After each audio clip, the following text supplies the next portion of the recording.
This couch is not zoned for people. No, it's definitely not. Or it's probably like a dog bed or something that they're using as a couch. I've sat in some dog beds that are not as bad as this. Used porn couch? Aggressive use? That would explain the stains and the pains. Yeah. Which is the name of my new band. Conclusions.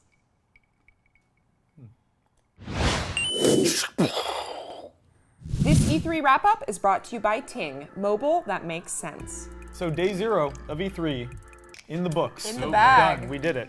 That's all the press conferences except for Nintendo, who I'm still very excited for tomorrow for a variety of reasons. But I guess, I'm pretty pleased with everything I saw think today. I am too. I think Microsoft and Sony, who are probably the two most contentious ones right now, with the most to prove, specifically Microsoft actually. Yeah. They both kind of slayed, I thought. They both kind of totally killed it and just like showed a shitload of video games, which is exactly what I wanted to see. Yeah. And I just feel pretty just like, oh, I just had a big old video game feast that I just like how ate. you're like, I'm happy they showed video games. Yeah, I wasn't expecting nice change of pace. It's actually kind of weird though that Microsoft went 100% games and Sony still had that like 20% not games part. They kind of reversed from last year. 20% is generous, I think. But you're right. They did have a couple hardware announcements. I feel like last year, during the console launch, people were a little bit more inclined to be like, who won the press conferences, you know? This year, I mean, naturally you want to do that. I feel like Sony maybe had a little bit stronger of a showing because, well, for one thing, they focused more on indie titles than Microsoft, which a lot of people aren't going to give a shit about. That's a good point. But I thought that all the ones they did show off were really, really good, and they shared the same amount of stage space as the AAA titles, which I appreciate. Treated them like major games. I think part of the instinct of the whole who won mentality is because last year there was such a clear winner. Like Sony just stomped utterly, and this year it's just like no, it's just a bunch of games from everyone, and I want to play all of them on every system. And but don't you think like Microsoft was playing a little bit of a catch-up this year, like in terms of like really messaging out, we're only going to talk about games. Oh yeah. I think they knew they had to. They knew they had to do that. It felt a little apologetic almost for them to be like, oh hey, we're all in this together, guys. Like, oh. But then I feel like Sony's was actually a little bit stronger because they're kind of like, look, we're all about games, or whatever, and here's some really good games, and then that's almost like why they're able to do like a hardware like element to their press conference. Yeah, we'll talk about this TV show that they're opening. Exactly. Which is really interesting. Some of the hardware announcements I think people were expecting to see, like the PlayStation Now stuff. Like that's been rumored to be shown off at E3 for a while. It's really cool that's actually Project happening. Morpheus. And PlayStation Now, PlayStation TV, and Project Morpheus are all non-game announcements that are in the service of more games in the future. Like those are all other ways for you to play games. Exactly. And so it's you can't really be mad at it. Yeah, it's not like here Netflix, go watch TV. They didn't talk about Hulu or Zudo or Mailbox. Yeah. So what was everyone's like best game? Well, for me, I'm totally surprised by this because I actually expected there to be some other game announced that kind of blew my mind in terms of, I think so. In terms of the game that's like really represents next gen to me, that I'm like really excited about. I'm like, this is the game that I couldn't imagine existing in the previous like console generation, but is coming out in this next one, and that's No Man's Sky. Oh God. And you just like, you're on this incredibly rich and vibrant world, and you get in your ship, and then you take off, and then you seamlessly fly into space, where then like there's like a space battle going on, and then you chase these fighter jets onto another planet. Yeah. Like so, it's funny. So amazing. What they showed was almost a shot-for-shot remake of what we saw last year, where they start out on a planet, look around, explore some wildlife, a little more in depth this time, then they get in a ship and take off. And I'm like, all right, this is cool, but this is exactly what we saw last year, albeit in a different environment. And the twist was that they showed leaving a planet and then getting back on another. And I love how generous they are with how briefly it takes you to get out of the atmosphere. I hope that that's representative of what we see in game, because it's literally like, at 10 seconds after pointing yourself at the clouds, you are in space and you are seeing ships jumping. And then the fact that it's all procedural and that everything you find could be like, some of it could be completely unique that no one's ever seen before. I think that's the most interesting aspect of the game, actually, the fact that it's procedurally generated, because it's literally an infinite amount of stuff that you could discover. It makes games like that, it extends their lifetime so much. It's so amazing. It's like actual universe you know, like you can explore it, and it's quote unquote infinite, which is like, I'm not sure, I'm like very hesitant to trust that, but it sounds like it could be. I do believe that it's infinite, or that it's theoretically infinite, that there is no redundant content. My big question is the content going to be interesting all the way through? Are all these biomes going to be interesting to explore, or are you going to feel like you've seen it all after a while? Right. That, to me, is the big question mark, and that's what I'm hoping to have answered when I see the game later this week. Sean from Hello Games, the guy who introduced that, I just loved his stage presence also. Like, he was just like, you know, so sincere. This was inspired by all the books I read as a kid, of all these places that I wanted to go to, but I never could. It was such a genuine presentation. Totally. I loved it so much. So what was your favorite? My favorite was probably Far Cry 4. No Man's Sky was amazing, and that completely took me by surprise. But Far Cry 4 is a game that I already knew I loved, and this just like took it to the next level. It just confirmed, like, yes, I can have faith in loving this amazing game. Far Cry 3 was so crazy, and I was like, how are they going to improve upon this and get even crazier with it? And it's like, okay, let's go to the Himalayas. You're going to be driving on a mountain cliff.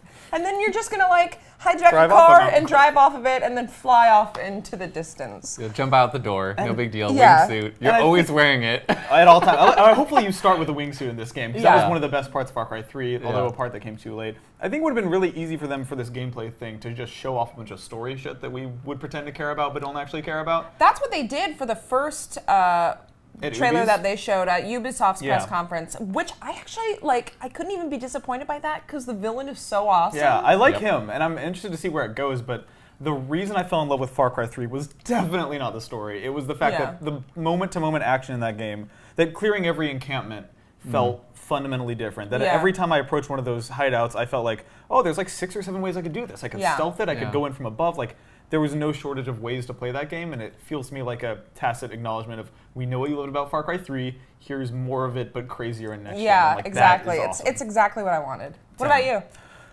I don't know. There was one game at Microsoft's press conference that looked pretty interesting. They're talking about some old Xbox game that I think they're going to try to reboot or something. It's like, what's it called? Like something about Spooky Ghost? Yeah. Spooky Dirt. Spooky Dirt. It was so funny, man, seeing the Phantom Dust announcement finally happen, because it's like, I felt like I knew that was going to happen, but I felt like I only knew that was going to happen because I'm a crazy person who is so obsessed with this one niche Xbox game that, like, I felt like I saw everything lining up just right. I had so many people tweeting at me during that announcement, being like, what does Nick's face look like right now? I remember a moment. So the main thing I remember, and I love the way they unveiled it too, they showed the stage, and they have Ken Lobb, who you might know as Klobb, which is the gun in GoldenEye that's named after him. They have him up there talking about how he oversaw Killer Instinct, the Killer Instinct remake on Xbox One, and how that was a big success for them. And behind him, gradually, the 5 logos for the 5 different skills, which are kind of like Phantom Dust's version of colors in Magic or different character types in Pokemon. Those 5 different, like, psychic, all those different ones just pop up and the symbols are there, and it's like, no one on the planet who wasn't hardcore obsessed with Phantom Dust would know what that means. So everyone who was watching that press conference who was a crazy person about Phantom Dust, like 3 people in the audience, we knew 30 seconds before everyone else that they were about to unveil Phantom Dust, and it was just like the perfect way to do it. Like, I had a moment of disbelief. I'm pretty sure I yelled out loud, why are they making this game? No one but me wants this. Why are they doing that? Like, I had like a Truman Show reality-breaking moment of like checking for cameras and like, this can't. It's all about this you, Nick. Can't be seemingly. Because why else would there be a new Phantom Dust? So I am going to spend a lot of energy trying to pick away at any more information about it. Well, didn't the creator tweet at you the other day? He did. Yuki Futatsugi, who sadly could not make it to E3, said that he tweeted at us about our video and said, I want you guys to know I appreciate you a lot, to all the Phantom Dust fans. Very and sweet. I just brought a tear to my eye. But yeah. Are you seeing that on the show floor this week? I don't know if they're demoing it. I'm going to be talking to the executive producer of the game later at Microsoft Game Studios. But it seems like they're not talking about the business model yet, which is the big question. Like, is it free to play or is it? Oh, I can't imagine it would be free to play. I could see it being a downloadable title. Yeah. The one thing that makes me think it could theoretically be free to play is because A, it's kind of a collectible card game, and Hearthstone has done that model really, really successfully and really tastefully. And the other thing is the Killer Instinct game was free at first for the first character, and then you bought separate characters. So. That makes me a little nervous. They have also said that it's a remake of the original Phantom Dust, which was not modeled that way. So who knows? I don't care, man. Yeah. If it could be $1,000 and only available in China. I'll move to China and turn all my money into China money and buy Phantom Dust. That is what I would do for this game. Wow. So looking forward over the next week, you are our intrepid producer, Yes. so you don't have actual appointments to see games. Nope. But you will be shooting appointments and stuff. Yes. Is there anything that you are particularly looking forward to seeing on the show floor? I mean, I want to see a lot more of the Rainbow Six game. So I've never been a fan of like Rainbow Six. I played it a bunch, a lot of them back in the day, but it was just kind of because that was the shooter that was popular at the time. But this game, the Rainbow Six Siege, with the destructible environments and the walls and the way the holes kind of showed like the there's thickness to the wall, and like it was like you're shooting through the drywall, and that was it's incredible. definitely got the most impressive wall physics. Yeah, I've it does, ever and it's seen. like it's something I've always wanted, because there's been times in so many different first-person shooters where I'm just like, God, if I could just like shoot through this wall with my machine gun, like cut the wall down, it would be really convenient right now.